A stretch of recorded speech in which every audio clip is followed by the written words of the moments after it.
Welcome everyone. Welcome everyone to our Rivers Insurance Brokers and Emergence Insurance webinar. Today we're joined by Tim Barrett and Katrina Hickson from Emergence. And just to give you a bit of information about both of them, Tim joined Emergence in 2016 after a background in claims. Tim commenced as a cyber underwriter within the business, and now his responsibilities have grown to include systems and underwriting management. Tim has a solid understanding of the cyber threat landscape, which he applies to continually improve the Emergence cyber policies and systems to meet the needs of the insured parties. Katrina brings with her over 15 years of finance and insurance experience. As the business development underwriter for Emergence, her focuses on understanding the risk profile of businesses from a cyber perspective and applying a suitable premium for the risk. Katrina is responsible for building and maintaining broker relationships to assist with the placement of cyber insurance. So I'm going to hand it over to Katrina to kickstart us off. Thank you, Tyrone. Thanks for that. I'm just going to share my screen, so just bear with me a moment.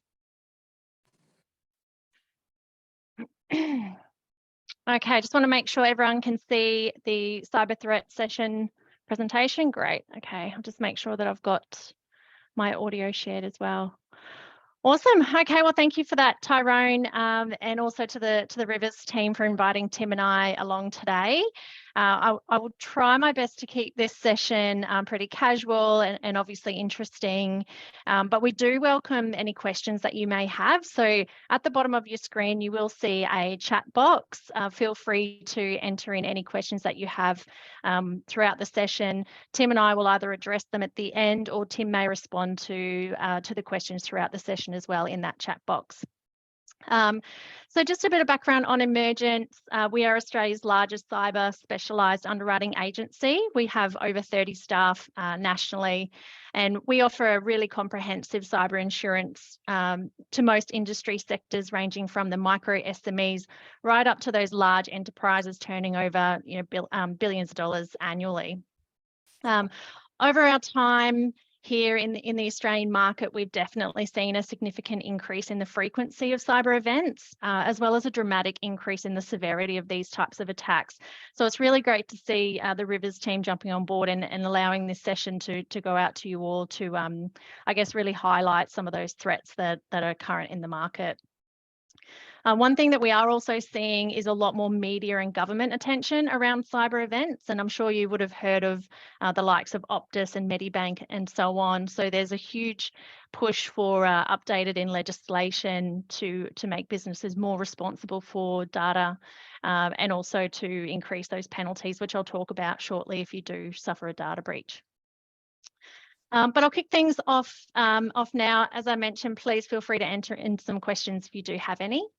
So just having a look at this, the Allianz Risk Barometer survey gets sent out each year, and it asks businesses about the top risks that they face. The top three there, which are those highlighted in orange, you can see that they all relate to the COVID-19 pandemic. However, if you do take a closer look, you may also recognise another trend. They are all related to cyber. So business interruption, pandemic outbreak, and cyber incidences were actually known as the COVID trio, and are all kind of affected by each other and ranked as those top three risks for 2021 calendar year. So the pandemic has significantly increased Australians' dependency on the internet, things like working remotely, accessing services and information, and to communicate and continue in our daily lives. And with this dependency increase, it also has increased the attack surface and generated more opportunities for malicious threat actors to exploit vulnerable businesses in Australia. And I guess having a look at some statistics, which we will touch on shortly, but having one significant cyber event in a business's network or other digital assets can cost the business massively. In some circumstances, it has even resulted in bankruptcy. So I guess we'll move on and we'll have a current look at the modern business world. So technology has changed significantly, and with the reliance on new technology and intangible assets such as networks, data, intellectual property, other digital assets, they do pretty much enable the operation of almost every aspect of a business. An article actually written by Bloomberg in 2021 financial year indicated that 80% of the value of S&P was made up of those intangible assets like the networks and those things I mentioned before. So this shows a significant value that businesses have within their IT infrastructure. And this is something probably from an insured perspective, has ranked low over the past few years from, that cyber insurance value. But with 80% of the value sitting in intangible assets and IT infrastructure, it does pose a huge risk if you were to suffer a cyber event. So, organizations are becoming more vulnerable to cyber threats, and this is because of this increase in reliance on networks and the accelerated use of working from home solutions and those sort of things that were pushed through during the COVID pandemic. And I guess the globalized nature of the internet, it allows these threat actors to be physically located anywhere in the world while simultaneously attacking systems located somewhere completely different. It's quite difficult for the police force and those of the likes to actually locate those threat actors. So it's quite a safe, I guess from their perspective, a safe way to commit crime, and it's something that they're seeing more and more money come out of. In fact, I was reading a report that said by the end of 2025, they believe the global proceeds of crime from cybercrime will be at $25 trillion, which is absolutely significant. And at the moment, it's actually about 9 times proceeds of the global drug trade. So it is definitely one of the largest growing and most financially incentivized types of crime out there. So just on some of those stats that I mentioned before, so if we bring this down back to Australia, you can see there in the 2021 financial year, there was over 67,000 cybercrime reports made to the Australian Cybersecurity Centre, and that was nearly 13% increase from the previous year. So if you break that down, that's 1 every 8 minutes in Australia. One business every 8 minutes is reporting a cyber attack. I'm sure there is many, many more going unreported, so it is quite a significant portion. During that process, when you do report to the Australian Cybersecurity Centre, you do also have to self-report the losses that have come out of that cyber event. And the reporting losses in that same period was $33 million. So that's nearly an average of $500,000 per report. And I guess the increased frequency of cyber activity has been compounded by the increased complexity and also the sophistication of these threat actor operations. They're becoming more and more, I guess, increasing their ability using better software and more tricks to try and get into your systems. So, one as an example, we have ransomware as a service, which allows less experienced threat actors to buy effectively off-the-shelf ransomware packs that allows them to deploy that into a business without needing them to have the technical expertise or without outlaying a significant financial investment to develop that software themselves. So they're actually getting the ability to go and purchase these programs to attack others. So this one's quite interesting, and I wanted to bring this to your attention. Out of those 67,000 odd businesses who reported a cyber event, Queensland actually was 30% of those reported. So between Queensland and Victoria was roughly 60% of all reported losses, all reported cyber events in the 21 calendar year. Having said that, South Australia and Western Australia, whilst they had a lower number of reports, they did make up the highest average financial losses within that reporting period. So I guess it's, one of two things. Either one, Queenslanders are very honest and self-report every cyber event, or two, we are a significant target, and we do have a lot of manufacturing, transport, agricultural sort of businesses within that area. So yeah, quite an interesting stats there. But Tim, I might throw to you now. Obviously, in our time, we have seen a number of cyber events occur. We have a number of claims that we often deal with. But I think it would be helpful if you can share maybe a Queensland claim example. Yep, no problem. Also scary that Queensland is 30%. That's quite high. But Yep. yeah, I think one of the misleading things with cyber and getting hacked is this assumption that a lot of threat actors are targeting businesses, which is sometimes the case. But what is often the case is that the threat actors are actually finding businesses by the humans behind the computer doing the dumb things that humans do every day, such as clicking on things or downloading things. So one of the bigger claims we've had up in Queensland was on the Sunshine Coast, an accountancy firm. These guys weren't necessarily targeted, but what actually happened was the receptionist received an email which she thought was requesting a legitimate request to change her password.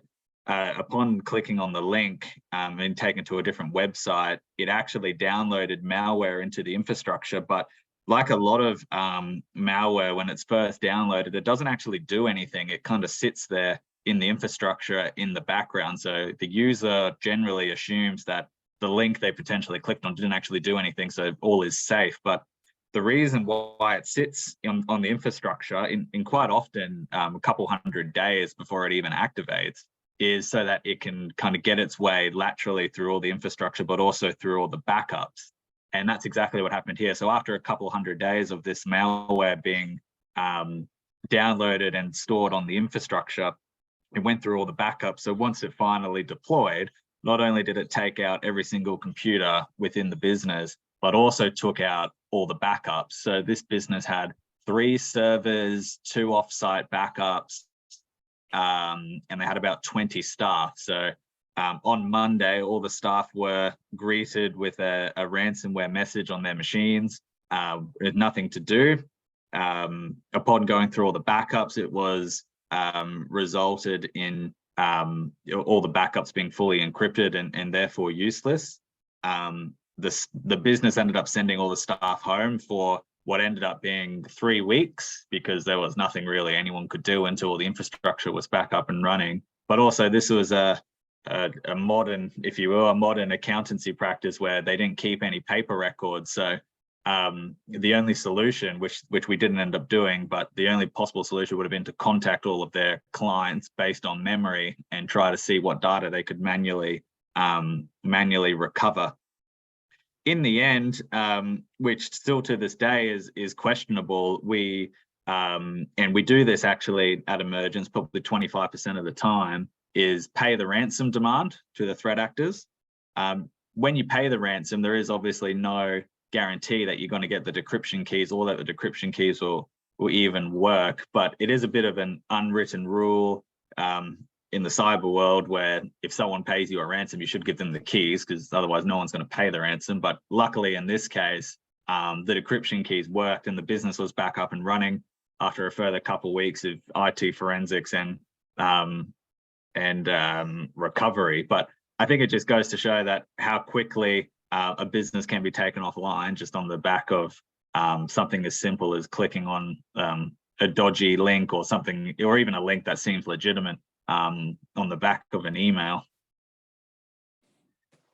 Thanks, Tim. Yeah, that was quite a daunting one. And obviously, you know, from a technical point of view, a lot of work to be done, but from an emotional point of view, and damage to the reputation of that business was quite significant as well. So there's a lot more that goes into it.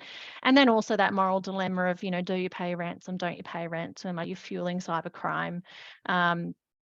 That's I guess a debate for a whole nother time. But I thought I'd give some background on cyber threat actors. And I mean, a lot of people have very different views on what a threat actor is. You know, what do they look like? Are they a 20-year-old in their garage, you know, gaming and hacking people and those sort of things? But it's actually a lot more sophisticated than that, significantly more sophisticated than that. So in the world of cyber, there's 5 categories of threat actors, and I've got them listed there. Nation state, so that's around that military sort of response. They're often government backed or government sponsored, and they forcefully target or gain illicit access to networks of other governments to like steal, damage, or change information. They are probably the most sophisticated threat actors. They have dedicated resources and personnel and extensive planning and coordination to commit their attacks. So, you think of the Russia and Ukraine conflict, even before there were any troops on the ground, there was a lot of nation state cyber attacks between the countries to try and halt, I guess, the actual conflict. So the next one is cyber criminals, and that's probably the ones that we would deal with the most. So these are your cyber criminal and gangs, effectively organised crime. Their sole focus is on financial gain. And they really like the cash-rich or data-rich businesses. And, having said that, individuals and home networks have still been known to come under fire from these cyber criminals. But those cash-rich and data-rich businesses are definitely their biggest target for a couple of reasons. One, probably more likely to pay a ransom, or two, the data that they're stealing and potentially then selling on the dark web is quite valuable. So they use a lot of, old-fashioned kind of extortion, approaches, but definitely we've seen a more enhancement of their ransomware attacks and double extortion methods, where they're extorting for a ransom, but then also extorting for the safe return of data. The next one is hacktivists. So I guess a good example of a hacktivist is Anonymous. I'm sure people have heard of Anonymous hacking group. They definitely have that political sort of, approach, and they want to either conduct, revenge or political or social incentives or ideology and protest and those sort of things. Terrorist groups, that's pretty self-explanatory. And then lastly, script kiddies. So I guess if you're thinking that 20-year-old in the garage, that's the kind of script kiddies that we would often refer to. They obviously are, looking for a bit of notoriety, having a crack and having a bit of a laugh, whilst it is extremely serious. We have a current claim actually that's in the midst of it right now. It is a ransomware event. It's a private school.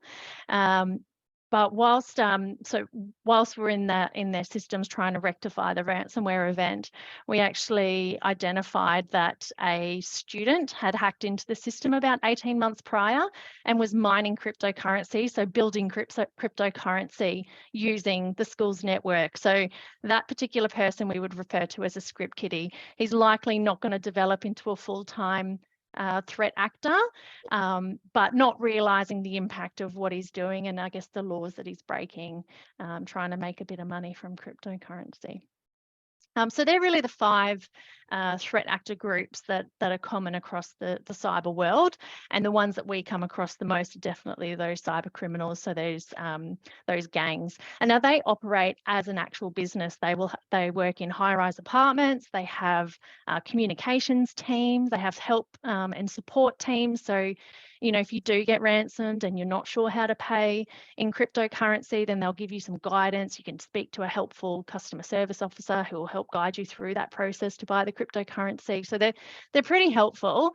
And yeah, they really operate as a business. In fact, some of them even come out and say by the end of 2024, we want to be a $2 billion business. So they are highly sophisticated, and if they want to get in, they will absolutely get in. And their motivation is financial gain. So all they want to do is get the money. It's not personal. It's a business transaction.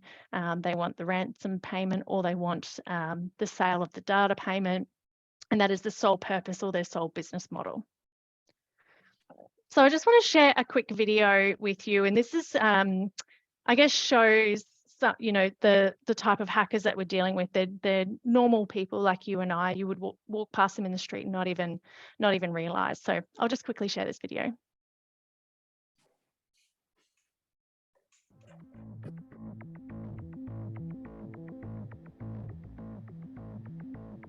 How did you decide to become a hacker? Well, I'm not really sure what it means to become a hacker. That's like some guy in a hoodie who types really fast and stays up all night writing code and cracking passwords. It's not me. I just spy on people and see what makes them click. It's not a bad job. Mark Hanning, CEO of Qualicart, set to report earnings after their blockbuster IPO. So you consider this a job? I put a lot of work into this. I'm not lazy. It takes research to figure out the key players, learn all about them, their families, their friends, what they care about. You have to understand the company's organization. I get a lot of my information from the sales department because they're always so quick and eager. They're hungry. People trust too easily. They don't look at the details. I do.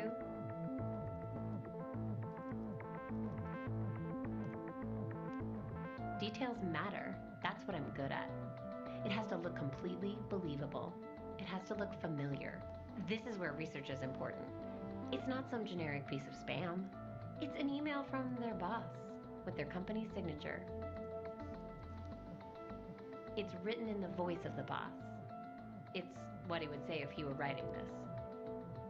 What about the malware itself? How does that work? Somebody else out there already wrote all the code that does the actual attack. I'm just using it in the attachment. My skill is in my ability to get a bunch of people to click on that attachment. I always wonder what it's like when the whole thing unfolds on their end, when the panic sets in. Please leave your message after the beep. Hey, this is Rajiv in finance. Call me as soon as you get this. Something's up with my laptop. I can't. Are you on your way into the office? Something's going on with our file servers. It's Karen in HR. Our benefits dashboard seems really slow. We're getting calls from users on it. Give me a call when you get this. Joining conference now. Apparently, there's a malware attack targeting our main. It's ransomware. They're holding us hostage. We're locked out of everything. I can't even check my phone. What about the backup? That will take days. We need this fixed now. Pay it. We don't have a choice. We're reporting earnings in 2 hours. But how do we know that Just they'll... pay it. Put every single person on getting us back up and running. That's the only priority now. Okay, it's done. I have the decrypt key.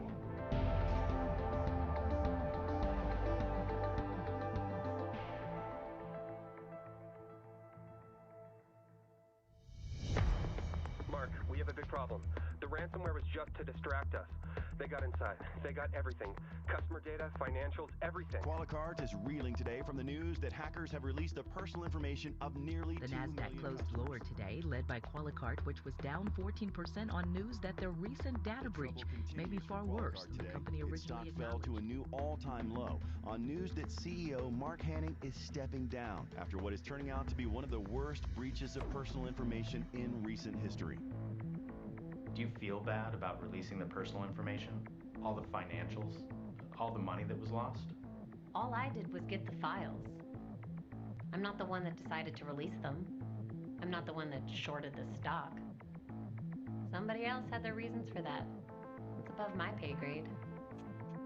I was paid to do a job, and I did it well. And that's what's expected of anyone, isn't it? Anyway, markets bounce back.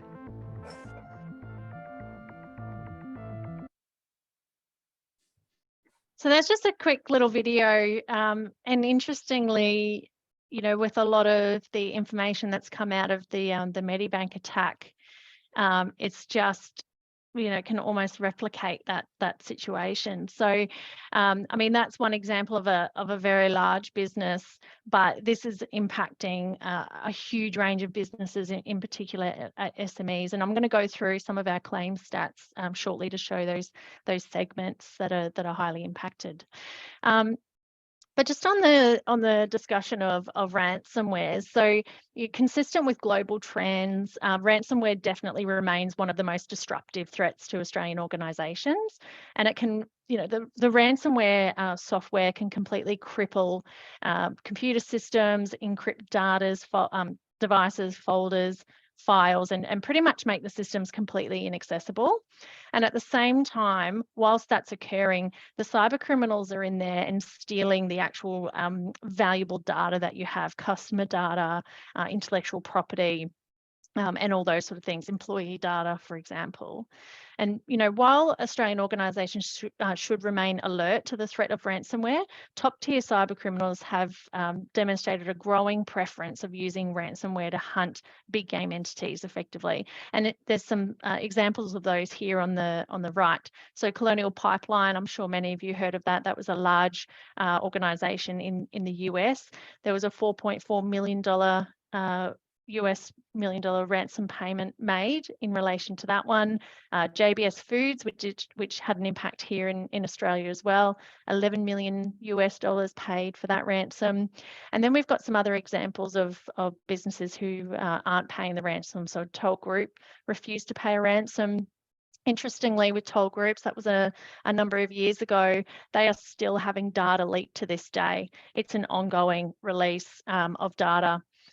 And then the Nine Network, earlier in the year, they had a cyber attack, and again, they refused to pay the ransom.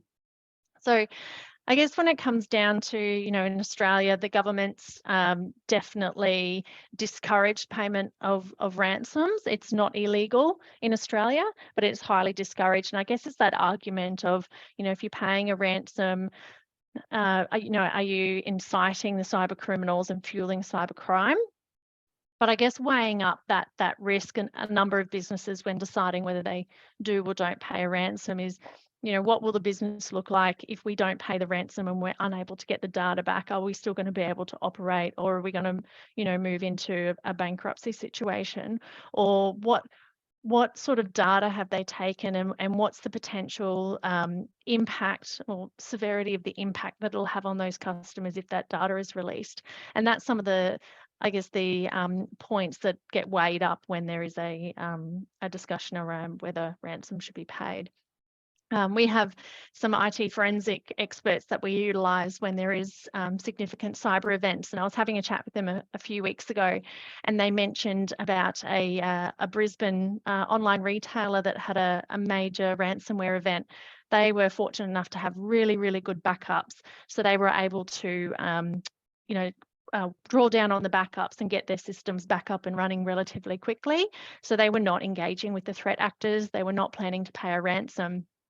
The threat actors got quite upset about this, obviously, because they've put in a lot of effort to hack that business. They ended up contacting the director's parents, who were, so it was the second generation leadership. The director's parents used to run the business. The threat actor actually made a phone call to the elderly parents who retired on the Sunshine Coast, and made threats to their safety. As a result of that, the business decided to go ahead and pay the ransom, even though they were able to get all the data back, and even though they'll be able to get back up and running. They did make a decision to pay the ransom in that instance, because there was that threat to human life. So there's just lots of different reasons why people do or do not pay ransoms. A recent report that came from McGrath-Nicol, they surveyed around 4,000 businesses that suffered a ransomware event, and 80% of those businesses reported that they did pay a ransom, and the average ransom was just under $1.1 million. And that was in the last 12 months, so it's quite significant. So I thought I'd share an example of a ransom note. So on the left-hand side, when the business goes in and turns their computers on Monday morning, this is what will appear. This is one example of one. Effectively, it says, we've encrypted all your data. We're going to sell it if you don't pay us. And if you pay us, then we will give you the decryption keys and you'll be able to get back up and running. That middle section there is the ransom demand. So you can see the current price was sitting at 25 Bitcoins, and at that stage it was valued at $200 US. And they had 16 hours and 16 minutes to make the decision to make that payment. If they didn't, then the threat actors were doubling that ransom, so up to the $400 US. As I mentioned below, so there's your little QR code. If you do need some help, you just let them know and they help you to buy those Bitcoins.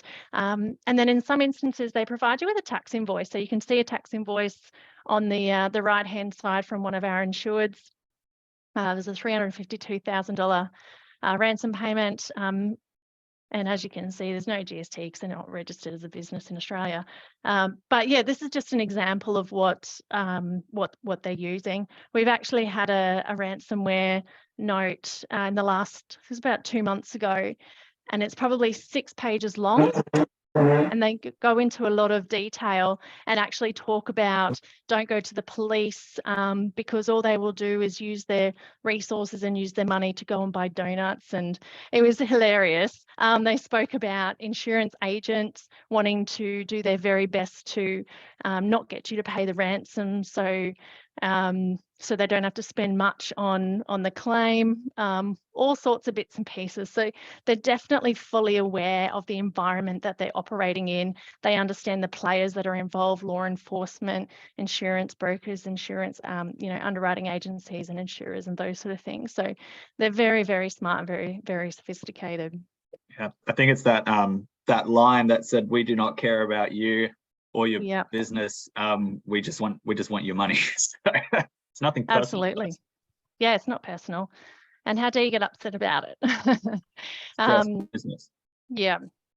And look, it's interesting because, all they want to do is communicate, negotiate, and land on a payment. Often the ransoms can be significantly negotiated down. But yeah, it's a business transaction effectively from their point of view.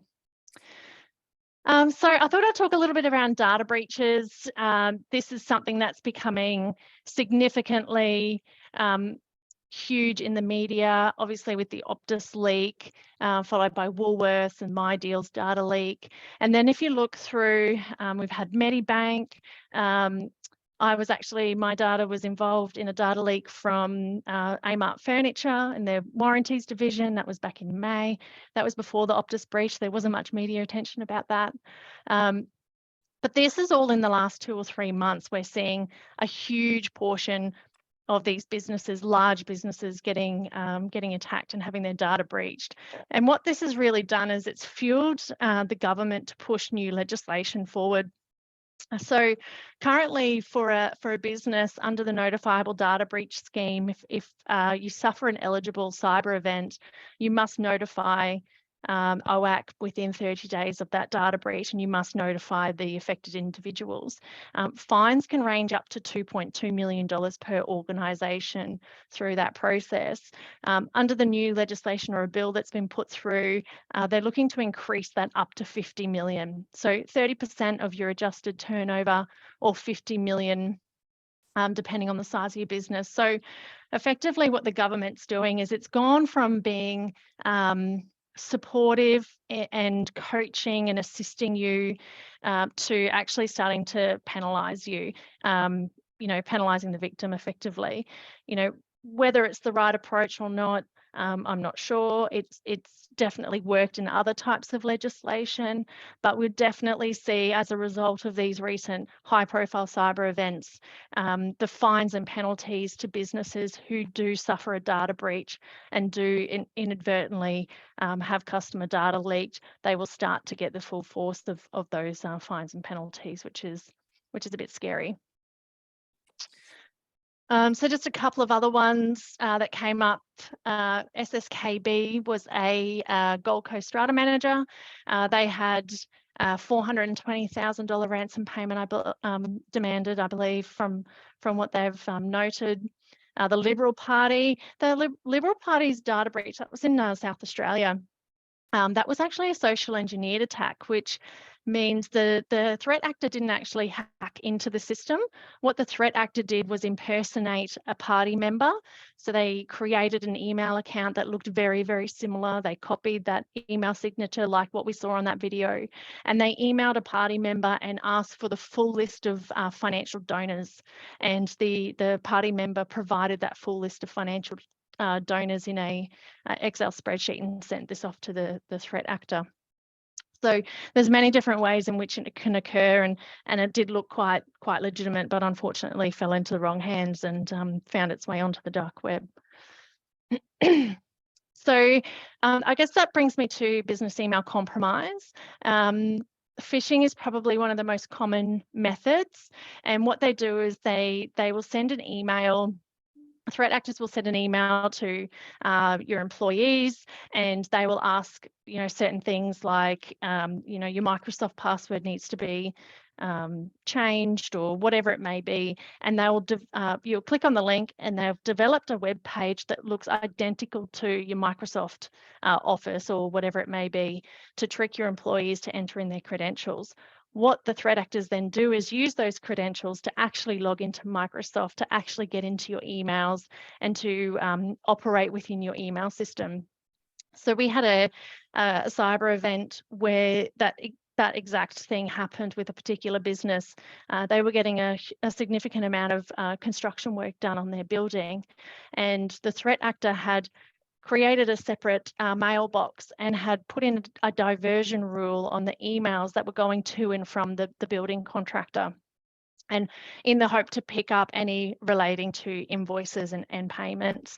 And so what they were doing is they were emailing directly out of the business's email account to the contractor, so it had the full email history, legitimate email history, and then when it was coming back, it was getting diverted automatically into this inbox, so the actual employee had no idea that email had come in, and then the threat actor was actually asking them to change bank details. And this was over a process, looking at the email chain over a process of 2 months, and there was roughly $240,000 that was paid into the incorrect bank details. So that's something that is happening quite significantly as well. Tim, I'm sure you'd probably have an example around a business email compromise. Yeah.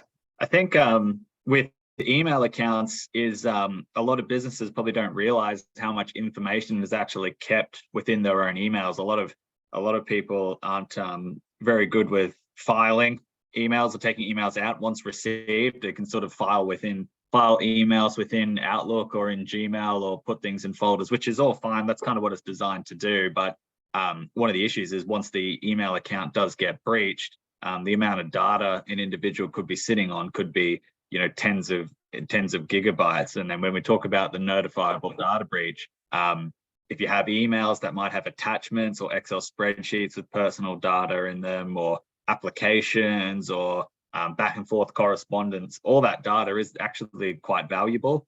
And that's when the OAIC and other government regulatories want to get involved. So it's always recommended that once you've got an email, either delete it or file it somewhere in a storage center or in a system, or whatever you might use that's away from the emails, because emails are constantly being targeted to get breached. An example of that would be when we had a case recently in business email compromise, and the threat actors did also demand a ransom for this one too. But what was interesting was that the director of the business had kept all of their insurance documentation inside the email account, and the threat actor actually produced a cyber insurance policy that said, essentially the threat actor saying, don't try and get yourself out of this one. We know you have cyber insurance. So always file your emails. It's the message. Thanks, Tim. So I wanted to touch on some claims insights in relation to the claims that we're seeing. And I just wanted to particularly call out that 0 or the first 3 brackets. So ignore the billion comments, that's million, but that 0 to 3 million section is from a turnover perspective. So what that's showing is the highest significant portion of claims that we see on an annual basis fall into that 0 to 3 million turnover business, so that rural SME type businesses. There's a couple of reasons for that. Often an SME business won't have cybersecurity personnel in their business. They may not have the expenditure available to really create a robust cybersecurity system, and often they operate on their device that they work from home, from the office, and from everywhere. So they're relatively potentially an easy target for cyber criminals. So that 0 to 3 mil turnover is definitely a huge portion of our cyber claims. So just speaking about claims, how do we handle it from our end? So when we have a 24/7 hotline, so if an insured suspects that they have a cyber event, they call through to our cyber hotline, and we have what we call cyber breach coaches. So I guess you could kind of consider them as a good hacker. Our two main guys there are extremely smart. Both come from either a legal IT or defense background. And then they will immediately triage that call and provide certain information to the insured party at that stage, and maybe give them some directions on what to do. And then what they'll do from there is they'll actually access our panel of experts. So, you know, when you have a cyber policy, it's not just the insurer that comes to your aid. There is a huge panel of experts, and they would be IT forensic experts, public relations and communications experts to help with the communication piece. You'll have legal experts to help from that breach point of view. What are your legal obligations when you have a data breach from your clients? What obligations do you have to the government? What notification obligations, what you need to say, how you need to say it, when you need to say it. We have other elements like the forensic accountants to assist with any business interruption costs. So you may have increased costs of working or a significant reduction in revenue that you may need to call upon the business interruption cover under your cyber policy. So effectively, they manage that whole that whole panel of experts. So that cyber breach coach will be the conduit between the insured party and all of these experts that are coming to the aid and trying to resolve that cyber incident. I'm just mindful of time. I'm going to skip this video, but effectively it was just a video around how easy it is to hack into the cloud. One of probably the biggest pushbacks that we receive when a client decides not to take up cyber policy is they say, "Oh, my IT guy's got it. My information's all in the cloud. It's safe." It's actually not safe.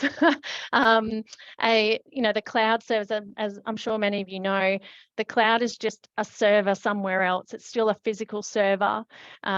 If you click on a link and you inadvertently download malware, it doesn't matter whether you've got an on-site server or a cloud server, it will still absolutely come through and impact the business. So this video was just a pretty much a scenario around that. But just off the back for those businesses, if there's, if you're sitting there thinking, what should I be doing? There is so much information out there, almost too much information. There's lots of different models that you can look at to implement with your business, but a really good one is the Essential 8. If you want to jump on, just Google Essential 8 and they'll provide you 8 essential steps to help with your cybersecurity. But drilling down through that a bit further, I mean, these are 5 very, very easy steps that you can take right now to help with your business. And help to improve that cybersecurity posture. So taking regular backups and testing them. Offline backups is great. So you create that air gap between your live system and the offline backup. So if something did happen, it can't move laterally into your backups. Testing them is important because we've had a number of instances where we have insured parties that take regular backups daily or automatically, but when it comes to the crunch, they have never actually tested it and the backups have failed for many, many months. So just having that regular kind of testing of the backup, every 3 to 6 months can really help to make sure that they're backing up correctly. Multi-factor authentication. Yes, it is very annoying, but it is definitely worth the effort. Multi-factor authentication obviously is that dual authenticating process, whether it's an app or a text message or you type in a code or something along those lines, that will often prompt you to advise you that someone's attempting to use your credentials to log in. So turning multi-factor authentication on, particularly for emails, for any sort of internal systems, from a personal point of view, your social media, those sort of platforms, well worth taking those extra steps and turning on the multi-factor authentication. Employee awareness training, again, a lot of the times that we see a cyber event occur, it's as a result of someone clicking on a dodgy link or inadvertently downloading a dodgy file. Having that employee awareness training where they're constantly looking at these minor red flags that may come through will help to build the resilience within the business. Principle of least privilege. So that's effectively only giving access to certain files, systems, or whatever it may be to the employees that they need. So instead of, having your receptionist have access to everything, including HR and payroll and whatever it may be, just locking down their access to just the things that they need, and so on, depending on the different roles within the business.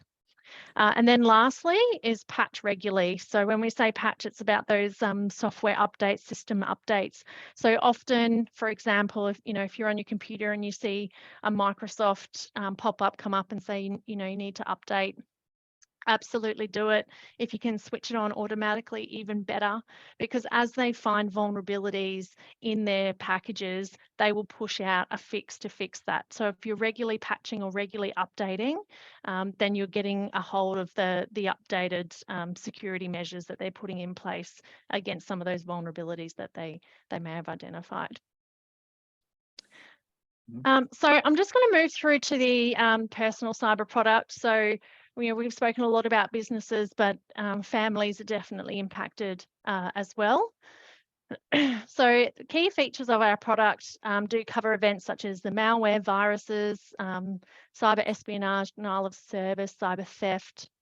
Not sure why that's playing automatically, but I'll keep pushing it back. But beyond the technical side of cyber threats, social media can become a breeding ground for antisocial behaviour as well. And so we've built in cyberbullying, cyber stalking, and cyber harassment cover into this policy as well. So it's a really great all-rounder policy for the threats that families may face.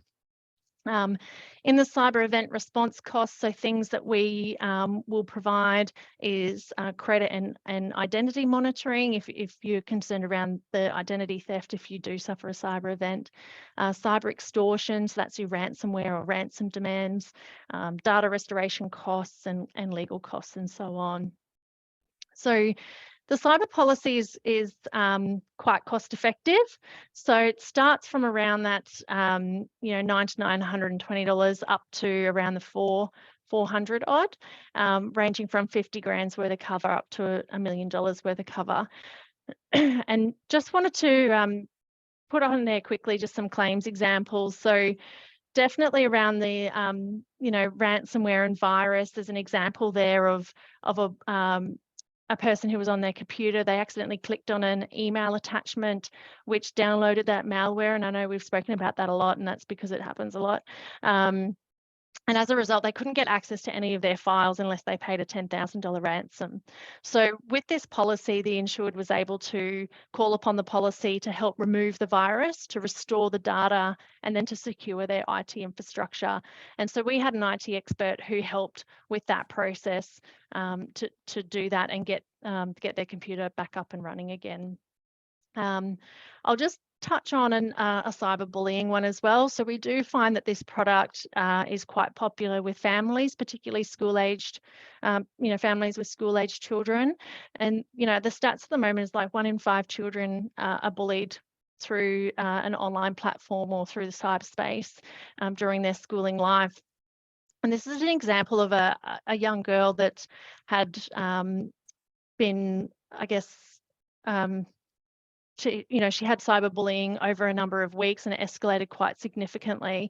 And through this process, the policy was able to respond and provide her and her parents with some guidance counselling sessions. It also provided wage replacement costs. So, mum had to take some time off work, unpaid time off work. So it provided a wage replacement cost to allow her that time off work to work with her daughter through that. Also, our IT forensic guys are able to get into this, into the comments or anything that was put online, and either remove those commentary or bury it so deep in the internet that no one will be able to find it. And then one extra element of this particular cover is it does provide some reimbursement for babysitting costs if you do need to have, your other children babysat while dealing with the cyberbullying event. There's some financial coverage there as well. So that's just a bit of a run through, just mindful of time and some questions. But I might just share, Tim, was there any questions through the chat box at all that we need to address? No, there wasn't. So there's any questions? Yeah, so might open it up to the floor. If anyone has any questions for Tim and I, would be more than happy to help. Tyrone, I'm sure you've got a bunch of questions for me. Love being thrown under the bus. Yeah, look, the cloud, the information on the cloud is probably the biggest bit of information that people think that when it goes there, it's protected, it's safe. That's probably the biggest thing that everyone needs to understand, that it's not. And it's, basically just another source of where information is, but it's just held off site. So that there alone was really interesting. Yeah, and I mean, like, as I mentioned before, when we talk about the cyber criminals that we're dealing with, these are extremely talented and sophisticated and technical people. A lot of us are moving to the cloud and have done over a period of time. So they've just adjusted their methods to be able to capture that, because they're not going to just go out of business quietly because people are moving to the cloud. They just adapt their methods of entry to be able to account for that. So, I mean, and even from a managed service provider point of view, obviously it's great having IT providers help support businesses from an IT perspective, but cybersecurity skills and IT management skills are a completely different skill set. And I often use the analogy, if you're hiring a carpenter to do carpentry work, they'll have a good idea of how to do the plumbing, to say you're getting your bathroom done. They'll have a good idea of how to connect up the plumbing and those sort of things, but they're not plumbing experts, and there may be things that they're not aware of, or that they don't realize that they need to comply with, or whatever it may be. And that's exactly the same when we talk about IT managed service providers and cybersecurity providers. It is a completely different skill set. And whilst they have an understanding to a degree, they definitely don't have that specific skill set and the amount of training and guidance that's required to really adapt to these kind of threats that are happening. Yeah. A lot of the cloud infrastructure too, or managed service providers, is all love, no responsibility when things do go wrong. And a lot of the times too, it's on the onus of the consumer to actually configure those services properly and change all the defaults, which a lot of businesses don't do. It's similar to the old telephone lines and voicemail passwords that no one ever changed from 4 zeros. But we've never seen a case where the cloud provider has ever owned up to responsibility. It's always fallen back on the consumer. Yeah. The other thing that the team are finding here in our office is some of your current IT providers get a little bit defensive when we start getting proposal forms filled out. And I think the thing is your team or any IT insurer team would work closely with that team. It's not to say you did this wrong or you did that wrong. It's actually just to work as a team together to get you back on track and then to learn from that for the future. But I think it's just an interesting thing. It's a team thing. It's about everybody. There's a fire. We're all working together to get it put out. Just one other question on a claim. There's a lot of invoices that are being manipulated between companies as well, and personal, people getting emails with asking for money, someone impersonating a friend and all that kind of stuff. Is that covered under these policies as well? Yeah, so if you're looking at the commercial policy, so we do offer an optional extension under criminal financial loss or social engineered theft. So that's around the loss of accounts receivable or funds that you hold or funds you hold on trust for others. there's definitely a huge increase in what we would call social engineered theft. So that's the impersonation of a particular person or business, asking them to change bank details or doctoring an invoice and having a change of bank details on that invoice. So yeah, there's definitely elements of that cover in the commercial policy as an option. And then from a personal side, there is some sublimits of cyber theft as well from, loss of funds from bank account, those sort of things. I guess one thing on that, a really, really great process to implement in your business to try and reduce the events of a social engineered theft, so that payment to fraudulent bank details, is just implementing a callback service. So if you have an email requesting you to change bank details, or if you receive an invoice that says, please see our updated bank details, just pick up the phone and give the business a call. And just to verify that that is legitimate change, don't ring the number that's on the email, don't ring the number that's on the invoice, because the threat actors are changing those as well, and we'll be taking those phone calls and confirming that they are correct. So looking at your existing records or doing a Google search to find the number of that business, and just do a quick 10-second check to make sure that those bank details are changed, and you'll find that often you will pick up one of those issues. I have a really interesting claims example actually. So this was they weren't insured with us at the time. They've since moved over to us after suffering this event, but they're a large hotel in Sydney. The landlord, so of the business of the building that they were renting to operate their hotel out of, she operated from a legitimate Gmail account.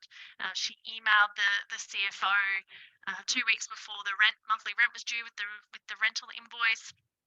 And she said, I'm just going over to Hong Kong for 3 weeks.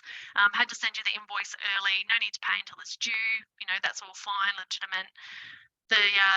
The landlord then goes overseas, but what she didn't realise is there was a threat actor in her Gmail account that was monitoring all her emails.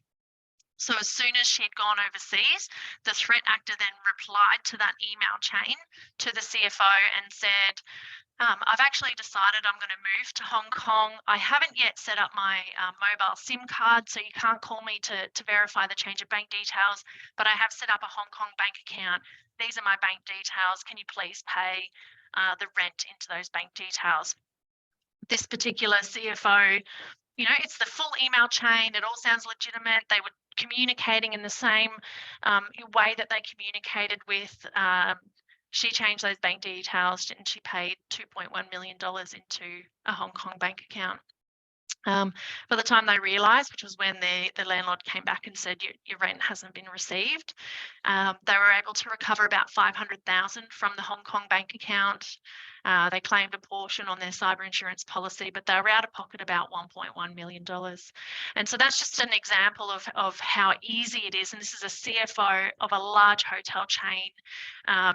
How easy it is for those threat actors to really convince us that they are legitimate. Yep. But yeah, definitely a big issue around that. Do we have any questions at all from anyone else?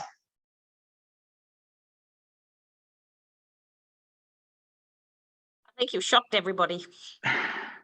Sorry. Katrina and Tim, thank you very much for your time. It's been much appreciated, and we're going to use this to put on our website for anyone that wasn't here today, and basically get this awareness out to every person and business so that we can ensure that they can be just as protected as the people that you mentioned in the claim scenarios. Thanks, Tyrone. Thanks, Nerida. Thank you. That was great. Bye. Cool. Thanks, everyone. Thanks, everyone.